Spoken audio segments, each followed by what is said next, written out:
بدل دیے ہیں۔ بہار کیا ہے جدھر سے گزرے خزاں رہے گی، بس ایک ہی غم تو میری سانسوں کو جی رہا ہے، بچڑ کے مجھ سے یہ زندگی پھر کہاں رہے گی۔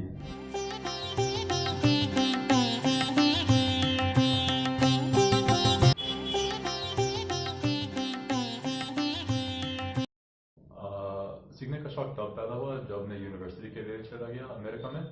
ادھر بہت سارے میرے ساتھ بچے تھے جو انڈیا اور پاکستان سے آئے تھے، اور وہ آپس میں ہندی اردو بات کر رہے ہوتے تھے، تو میں نے سوچا اچھا مجھے تو یہ زبان سیکھنی چاہیے، اور وہاں سے انڈیا میں پڑھنے کے لیے آنے کا موقع ملا۔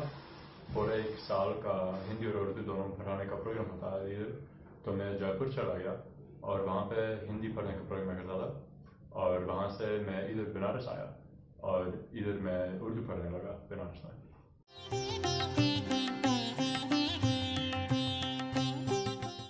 اردو پڑھنے کے لیے ہندوستان کے علاوہ میں بھی پاکستان گیا ہوں۔ وہاں پہ ایک یونیورسٹی ہے لاہور میں، اور وہ فورنرس کو اردو شاعری افسانہ ادب پڑھاتے ہیں، تو وہ پروگرام میں نے بھی کیا ہوا ہے۔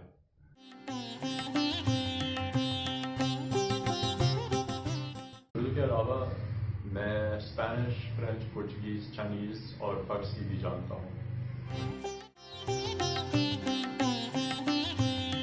فارسی جو ہے میں نے سیکھی یونیورسٹی میں۔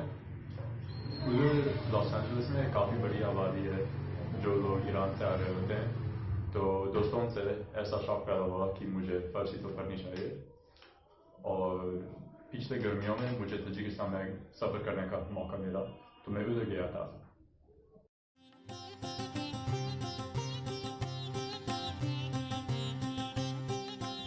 ہاں جی بالکل فرق تھا۔ تاجکستان میں یہ جو ہوتا ہے کہ وہ اپنی زبان میں بہت سارے روسے کے الفاظ ملاتے ہیں، تو جب میں وہاں گیا تھا لوگوں کی باتیں سمجھ نہیں آتی تھی مجھے، اور جب میں ان سے بات کرتا تھا میری جو فارسی ہے زیادہ خالص ہوتی تھی، تو ان کو لگا کہ میں کہیں باہر سے آیا ہوا تھا۔ بہت کم فرق محسوس ہوا۔ ایک ہی بات جو یاد آ رہی ہے کہ ادھر ہندوستان میں جس طرح لوگ کہتے ہیں آپ یہ کیجئے اور آپ یہ دیجئے، ادھر وہ کہیں گے آپ یہ کریں یا آپ یہ دے دیں۔